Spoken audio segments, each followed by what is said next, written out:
Hello, and welcome to the celebration of the 5th anniversary of Brand Career Management. Our topic is Becoming an Entrepreneur, Move Beyond Thinking, and Start Taking Action. And I picked this topic because I've been very happy with my choice to start a business, and I wanted to spark some inspiration in others who might be thinking about taking this step. I'm joined today by two trusted career counselors who are also good friends and great colleagues. And I will be interviewing them or sort of having a casual conversation, let's just say a discussion around the table of what it means to decide to start your own business and any advice that they have to help you prod you along in that direction. Both Karen and Sherazad are seasoned and well-respected career counselors, but they also run their own business. And so they have dual perspective of that process. Before I introduce my guests, I'd like to just mention a little bit about myself. I am Paula Brand. I have founded Brand Career Management, and I like to use the acronym BCM, so I'll use that after right now. I started Brand Career Management in 2011, technically. I was working full-time in workforce development, and I decided to start it as a side gig and part-time gig. And then I did that for a few years until it became to the tipping point where I decided to go full-time in 2015 of June. And so that's why we're celebrating this June 2020. I'm going to introduce two of my guests. As I mentioned, they run their own businesses, and actually Karen Chopra, part of her business is consulting with other people who are trying to start their own career counseling practice. So that's a third perspective that Karen has in that regard. Karen is a career counselor based in Washington, D.C., and she serves clients all across the country, really around the globe. Her specialties are negotiations and executive development, and I just have to make a quick plug that I'm taking her course right now on salary negotiation and enjoying it very much. And that's through the Career Planning Academy. If you're interested, Google Career Planning Academy and look up Karen Chopra's salary negotiation course. Karen has seen a lot of businesses start up because she is in this she has this consulting aspect to her business. And I'll let her talk a little bit about why she started her business in a minute. To introduce Sherazad Aristei, I'd like to mention that she's the author of Nourish Your Career, which is an excellent book that I have read and have a recipe included. My mom's pesto recipe is included in that book because it's a great book. It has career advice and lots of delicious recipes. She's a career counselor and trainer specializing in working with social good people and organizations. And her passion for working with clients who want to make the world a better place and her desire to help them nourish their careers and lives led her to start her business. She took it full-time in 2010, where she puts it, it all started with the Myers-Briggs, or the MBTI, for those of us who use that a lot. Sherazad has a master's in clinical psychology and is a certified Myers-Briggs type indicator practitioner. She's also a global career development facilitator, or GCDF, and a certified professional resume writer, or CPRW. So I'd like to just welcome both of you to the conversation, and thank you so much for being here today. I am going to ask Karen to just take a quick minute to mention what prompted her to start her own business. So I was a career changer, and I'd gone back to grad school to get a degree in counseling. And when I finished, I went looking for a job initially, thinking that I needed a job first, and that at some point maybe I'd have my own business. And every time I said I was interested in career counseling, the small, practices, the coaching and career practices I was talking to, or the therapy practices as well, said, oh, that'll help build our business. And after the third time, I came home to my husband and said, I don't want to build their business. I want to build my business. And, and his reaction was, well, you've just finished graduate school. It's not like you're quitting a job to do this. This feels like the right time. I was like, you're absolutely right. And so just a couple of months after I finished my graduate degree, I hung out my shingle and saw my first client. And I've never looked back. It's been a great 20 years. Yeah, I would have to say I've never looked back as well. So thank you for that insight as to what motivated you. It's tough to take the leap. I mean, it's a really big step, and I recommend generally working, if you have a full-time job, I recommend testing the waters with your part-time gig before you actually take the leap. I think it's a safe way to do it. It's a more conservative way to do it. But it is important to help you think about when is it right to take the leap. And I'd like to get your insights, both of your insights on that. And I'd like to start with Sherazad and just ask, So how do you know when it's ready to take the leap into entrepreneurship? Thank you. And first of all, Paula, congratulations on the 5th-year anniversary. It's exciting to get to celebrate that with you and to get to do that with Karen on the call as well. In terms of when you're ready, I think the first response that comes to my mind is you never know if you're 100% ready. So you have to just feel ready enough, might be kind of the way I think of it, to start the process. I think part of that is exactly what you said. How do you do it in a way that's not going to traumatize you and make you feel like, oh, you're taking this huge risk? So it's a couple of things. One is you have to think about also the business that you're in. So, in our field, I think it's easier to get started. It's easier to take that leap in some ways because the way, at least, for example, that I did it, I don't have a lot of overhead. I didn't have to take a huge financial risk in terms of the investment side of it. And I already had everything that I needed because it was really me and my expertise and my background. Whereas in some other businesses, you might need a lot of equipment or products or other things that physical presence perhaps. So things that really mean a bigger investment. So I think first you have to think about what is your business and what makes sense for your specific situation. For some people, they may have to save up and then financially be ready to start that process. They may have to have all the equipment and whatever they need to do that. For others of us and many of the clients that I work with who are maybe thinking about going out, and usually that means consulting for them, using their expertise. So again, not a huge investment of financially for them. You want to think about, am I ready enough financially to go out? Do I have the resources I need, both in terms of the people, emotional support, clients, of course, or potential clients? Do I know enough about the business that I want to do? Do I have enough of an expertise to be able to launch that? So those are some of the things that I think people have to think about.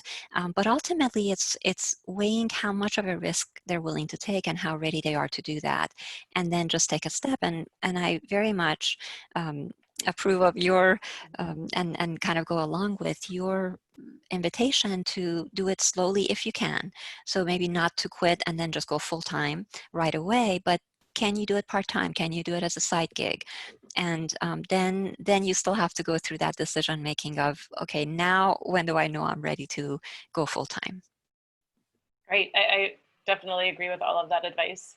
And I'm sure that Karen might have a tip or two to add to it, or The only thing I'll add, because I think that's all right, and I was there when Brand Career Management was born. So congratulations. It's Thank nice you. to see the business fully grown. The one thing that I would add, I think all the practical stuff and, knowing that you've got the financial runway, which really is like a 2-year runway that you can tolerate not having a guaranteed income for 2 years. It doesn't mean you won't make money. But in addition to the financial piece, the thing that I think is really important is for people to feel like, I cannot wait to do this business. Like, you really have to be in love with the business. It's going to take a lot of time, a lot of effort, and it's going to be bumpy and scary. And so you don't want to start a business thinking, well, I think people will buy this product. You want to think, start a business thinking, I can't wait to sell this product, whether it's my service, my consulting, my product. And I think that's a really, how you are feeling, not just the financials, is important to check in on. I agree. I mean, the financials are definitely a reality that must be attended Absolutely. to, but your point about the passion, and that's where the passion comes in. And it's not just about like follow your passion, no matter how wise that is, right? It's finding your passion and an audience who needs that service, right? Right. So I would just add a couple questions you might ask yourself if you're thinking about starting your business, which is, are you a self-starter? Because really there's no one else to be around driving you to do it. So you definitely have to be a self-starter.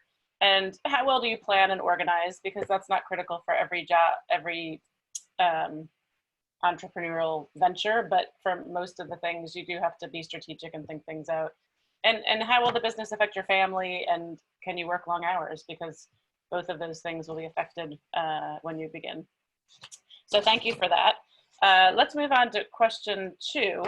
And I changed the order of the questions. No, I can't find them. Okay, there we go. What is your most important piece of advice? And I'll ask you, Karen, to begin with that. So I got a couple of pieces of advice from other entrepreneurs when I started, and I've passed them along to every client of mine who started their own business. The first was that most people think, oh, I'll give it a year. And somebody who was actually a financial planner said, no, no, if you're starting your own business, you have to psychologically give it 2 years. Because the first year is sort of building that brand and letting people know that you're there to offer the service. In the second year is when they start hiring you. So if you give it a year, you've done all the marketing, and just about the time the clients are ready to start coming to you, you shut it down and sort of go back to your job. So give it 2 years. The other piece of advice that I got that I thought was great was from another entrepreneur, and he said, look, if you want a full-time business that is 40 hours a week, until you have income for those 40 hours, like I was starting a career counseling business, so clients in that time, he said, you should be devoting that time to marketing and business development. That is, you don't do something else and hope all of a sudden those hours are going to fill up. You work on filling those hours, and then once they get full, you then offer your service and you spend a little less time on business development because the business is starting to get its feet under it. And I thought those were two of the best pieces of advice that I got. It really helped put into perspective what I was going to need to do to get the business off the ground. Excellent. And I took that advice. You gave me that advice when I started, and it was very wise advice. I think Tuesdays and Thursdays from 3 to 6, I said, either I have clients then or I'm working on getting clients. And it did help because at first it's hard. It seems odd putting aside time when you don't have a client. But once you said that, it made a lot of sense and it worked. So I appreciate that advice that you passed on. Sherazad, do you have anything to add to that? Some tips of advice? Sure. One thing that I would say is really important is to define success for yourself. I think you can't buy into whatever you think the society's definition is, other entrepreneurs' definition of success. It's not the same for you. If you want to build a business that is maybe operating differently and maybe isn't making as much money as somebody else thinks it should, or someone else thinks you should go bigger, or whatever it is, they don't get to tell you how to create a business that fulfills you and nourishes you. So like Karen said, I love that. Both her advice about getting started, but also the idea of the passion is so important. So you're creating this business because you're driven to. It's not you just think, oh, well, I have nothing else to do. It's really following that passion, and with that, defining what does that mean for me? How do I want to create the lifestyle and the business? What does that mean? What do I want to contribute? How do I want to make a difference? And not letting anyone else define that for you. Because whether you ask them to, or whether they're just well-meaning, or whatever, whether it's your own mind kind of playing tricks with you, you will be tempted to buy into that and don't. The other thing I would say is to just start. If you're, again, it goes back to that point Karen made about the passion. When you're driven enough to do it, you want to do it, and you know you do, don't let fear or other things stop you. So when you're ready, or when you're ready enough, and sometimes that means a psychological or other push to get there, just start. You'll regret it if you don't, oftentimes. Thank you. But all very good points of advice. I would just add one thing, which a lot of people told me at the beginning, was to write a business plan. And a few people told me, oh, you don't need to do that. I never did that, but a few people said, yeah, it's a good idea. And I feel that it was a good idea, even though my original business plan was to be a resume writer, which I very quickly pivoted because I realized I did not want to write resumes on demand, and that most people who ask for a resume need it done very quickly. So it's a very intense business.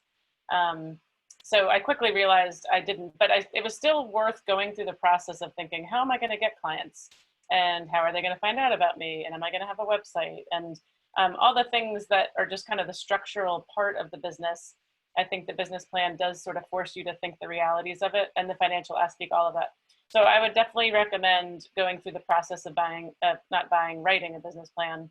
And I would mention that the SBA, Small Business Administration, has a lot of free resources for that through SCORE, which stands for the Senior Corps of Retired Executives, the Women's Business Center, small business development centers. These are all under the SBA umbrella, and they have a lot of they have many free resources like one-on-one consulting to help you write a business plan and give you feedback.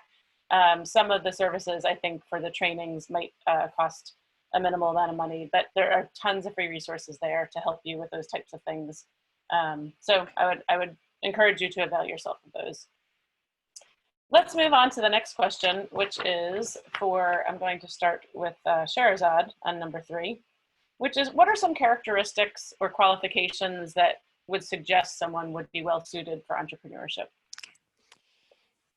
I think the first thing is that I want to say is that any personality type, anyone can fit into entrepreneurship. Again, it goes back to the point of doing it your way.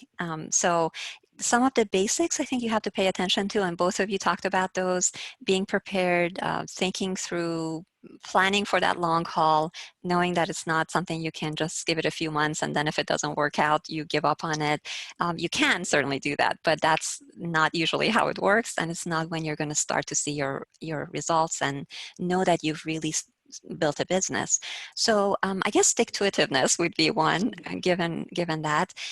Being very clear on what you want, and it's okay to change, but initially you want to start having some idea. What is it that you're going to be trying to go for? Having, I think, being in a place where you have the emotional stability and bandwidth to start and run a business, because it takes a lot out of you.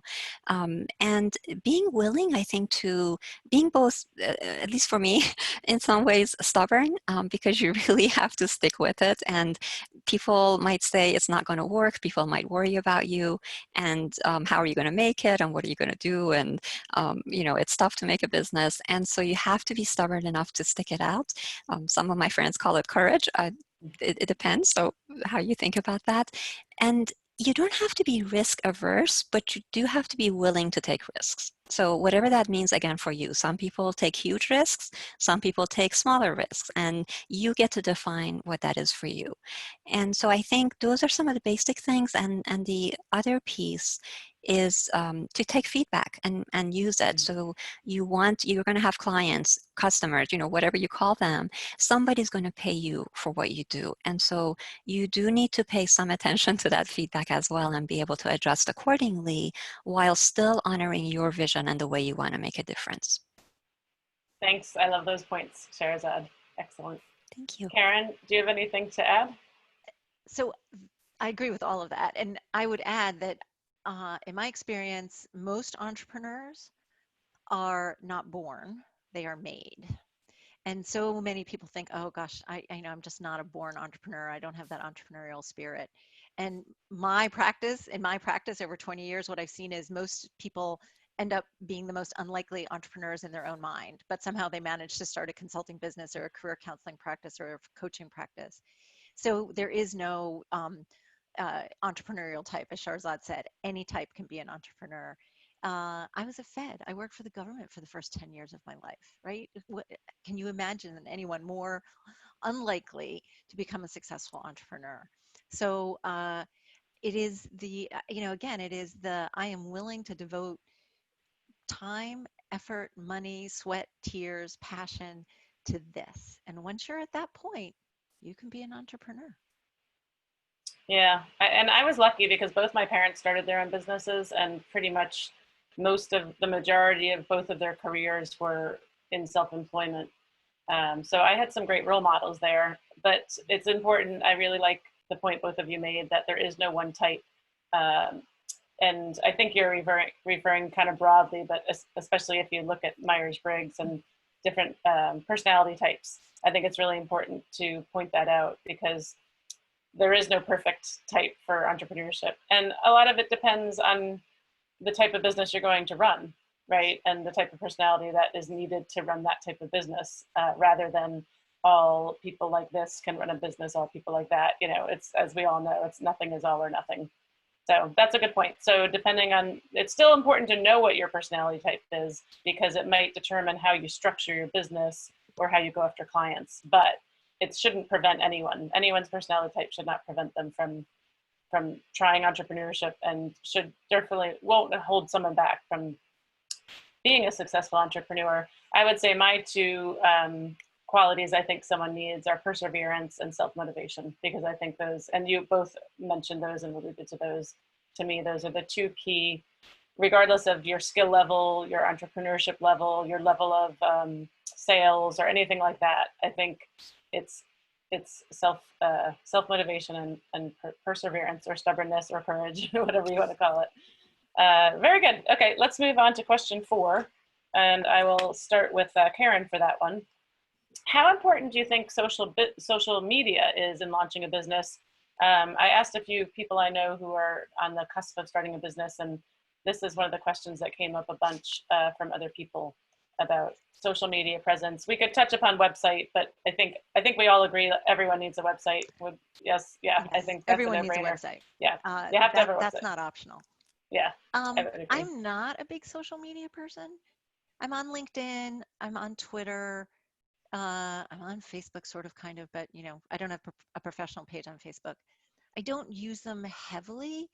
So I would say I use social media, and this might be a way to think about it, to monitor what is going on in the field and in the world, that then keeps me informed with my clients. And so some presence is necessary, but I don't think you need to live on social media. I don't think you need to be posting or blogging. And indeed, sometimes you're spending too much time because you don't make any money on the time you spend on social media. And so it may be better to go out and, if you're a career counselor, to touch base with local therapists and local psychiatrists and talk about your business practice. That is much more likely to lead to client referrals than spending a lot of time on Twitter, for example. Excellent. I agree with you. Well, it's not being huge on social media because there's only so much time in the day, right? Sherazad, I'm sure you have a take on this as well. Well, I like a lot of social media platforms. What I will say is it always depends. So it depends on your field, it depends on your clients. There are people who can have successful businesses without pretty much any social media or any online presence. That would be not the majority. So I think, like Karen said, you need to have some online presence at the very least. If for nothing else, because people are going to want to just kind of check you out, especially if they don't know you already. It's important for them to have a comfort level with who are you, how do you show up, what do you do. Your personality can actually come through a lot of the things that you post and your interactions. And I agree that you also need to monitor, and once again, this obviously depends on the business you're in and your personality also, but you need to somehow just kind of monitor and balance how much time you spend on social media and also which channels you're on. You don't have to be everywhere. Do not try to do that. You want to pick things that are a good fit for you and where your clients hang out, and also, like Karen said, your colleagues. So in terms of just learning, growing with each other, developing and nurturing those relationships, you can do all of that. It's not just about getting business. It's definitely all of those other things as well. But in terms of the business side, it matters, but again, it depends on who you're trying to attract and what is the presence you're trying to build. And if you're looking at, I'll just share a resource, not specifically social media, but the Startup USA, which is the website, it's Startup TV.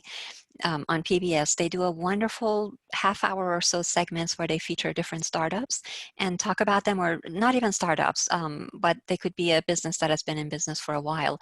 And they'll talk to them about, challenges, things that they want to share interesting perspectives from mostly small businesses, which is pretty cool to see. And they always ask them about social media and its role on their businesses. So you can sort of, if people are curious, they can check those episodes as well. But I would say try it. Don't try to be a guru, immediately. Really just kind of go in and try it and see how it feels to you, and then scale back or scale up depending on what you find. Excellent. Yeah, the balance is very important. I agree, because you could get so caught up in social media, and really you could spend all day, every day on it. And sometimes that will be fruitful, and sometimes, depending on your business, that will not be fruitful at all. It will create awareness, but will it create sales? And I think for certain professions, like if you're a photographer, obviously showing your pictures on Instagram is going to be important because people want to see your style of pictures before they hire you for a picture. But something like career counseling, you might create some buzz and some energy, but I don't know that it's going to get you a client, right? So I think echoing what you guys said, it kind of depends on the business. And I would just say that Sherazad, you're really good about building community on the pages where you are. And I know some organizations have Facebook groups and find that to be very successful. That's not something I have tried. So it kind of depends what your goal is, as you mentioned, whether you're trying to build community or raise awareness or get clients. The last thing I'd like to just throw out there is at some point, if you really don't like doing it, but you find you do have to be on it, you might consider outsourcing it. So that's, I have not gotten to that point, but I think that I'm sure there becomes a level when your business, it becomes too much to take on to do yourself, because it is very time consuming and tedious. And I think that becomes difficult with authenticity, and you have to find a way to, you don't want people, at some level you do have to be involved in it, but there's certainly a lot of social media steps that could be done by someone that it doesn't matter who's doing it, right? Like you could write the post, but someone else could post it every week, things like that. So excellent, yeah, and I totally agree with Sherazad. You can't be a master of all of them, so pick the one where your audience is and then focus on that. So great advice, everyone, and we're gonna wrap it up with one final question, which is how to avoid getting overwhelmed by all the steps, because I'm sure you felt this way too, and I know I did when I first started. It's just, there's so many things like open a bank account, get an EIN number, start a website, get a scheduling system. It can be really overwhelming. So what would be some advice that you would have, Sherazad, for someone who might be getting overwhelmed with thinking about all the steps? I think part of it is, again, I know it keeps coming back to personality, but part of it is thinking about what works for you and your style, so your personality and preferences.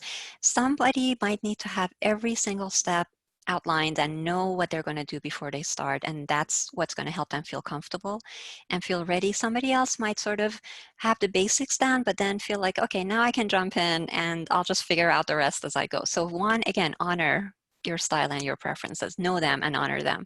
But I think some of the basics have to be there, like you said, the bank account, getting an EIN number, which for those who might be listening and not know, that's just your federal number that designates you as a business. And whether you're sole proprietorship or an LLC or whatever, you might want to still do that. So some of the basic things like that, the business side, the finances, the name, getting the URL for that, establishing those kinds of things that are going to help you, no matter when you're ready to launch it, have the basics down so that you have it, you have your name, nobody else is going to take it in the meantime, that sort of thing. And then I think it's to just kind of break it down and start with not trying to do everything at once. That's one part where it gets overwhelming. So if you decide on the absolute minimum steps you need to launch, and then go ahead and schedule that and figure out when do you do each and how long is it going to take you, that's good enough. You don't have to have the whole next year figured out. You don't have to have every single step, but you just need the basics, the foundation, so that you're able to start and not all of a sudden find some major issue you have to deal with. And the rest of it, just figure it out, but also ask other people. So sometimes working with a coach or even a colleague or friend who can help, who ideally has gone through it before, but if not even, who can help you go through it and help you think through those steps is very helpful. I was just doing this with someone recently who was really getting overwhelmed emotionally as well. And so it was just a matter of me sitting with them and going step by step and talking through, okay, what's the first step that you need to do? Let's sit down and write that email together or whatever it was. And that can just kind of help to guide you through. So if you need that, it's okay to ask for it. Look for that. Thanks for that. Yeah, mentioning there are business coaches out there, and I hired a business coach my first year or two, and it definitely helped me get focused on my mission, my vision, my target audience, and things like that. Karen, do you have anything to add to how to not get overwhelmed with starting Yeah, your business? I want to toss out the concept of minimum viable product, MVP, which you Great. see a lot in the tech world. It's like get it out there, get people using it, and then iterate, iterate, iterate, fix the problems later. And I do see this with small businesses. They're like, oh, I need the perfect name and I need the perfect logo, and they get themselves all wrapped up in all of these. None of these things generate any money. The client generates the money. And so what are the pieces that need to be in place? And it's pretty much a website that's got a landing page, a description of the services you provide, a bio, and anything else you might like. It does not need to be a fancy website. You can add, all of us, I know our website started much smaller and we just keep adding to them. So, and you don't need the perfect name, or you can just put your name up there, and then when you find the perfect name for your business, then you just pour things, this is what web designers do. They'll just pour it over into the new website and redirect traffic. So I encourage people to figure out what is it that you absolutely have to do in order to ethically take a client on board. And really, that's not much. A website, maybe a bank account. And again, you're supposed to be setting aside however many hours a week you want this business to occupy in your day. Those are the hours that you should be devoting to getting an EIN, which really is a no-brainer. It's like a one-page form. It does not take very long at all. It sounds really complicated, but it's not. Deciding what credit card you're going to use, creating a bank account, finding a web designer, or even if you're really comfortable getting something basic up. That's what you should be doing with the time that you've set aside for your business. But start getting the clients and then figure out what else you need in order to make this business like well supported. Thank you. Yes, an EIN, as Sherazad pointed out, stands for Employer Identification Number, and it is very easy, but it is a form that must be filled out. I would say, just to add, would be patience with yourself and compassion with yourself, especially if you are trying to work full time and start a side gig, because the reality is there's not so many hours in the day, and you'll want things to go faster because you'll be probably more excited about your own business than maybe your day job at points. But you have to just be patient, because it took me 2 years to come up with a business name, which sounds ridiculous now in retrospect. But I was doing what Karen said. I wanted it to be the perfect name, and I mulled over it. And it didn't stop me from doing business, as Karen said. I was still doing business. I just didn't have the name down. But these things that seem so basic take time. And I always figure you may as well be making the income from the full-time employer while you're figuring some of these things out that are not income producing, as Karen pointed out. And then when you are ready to take the leap, you have some of these things in place, you've thought them through, you'll be able to ramp up much faster. Excellent. Well, I really appreciate both of you taking time today to celebrate with me and also to share advice to people. And I hope we have inspired you possibly to take the leap and start your own business. And remember, it could be any form, as it has already been mentioned. It could be something you do on weekends or just evenings, or it could be seasonal, or it could be part-time, or it could be full-time.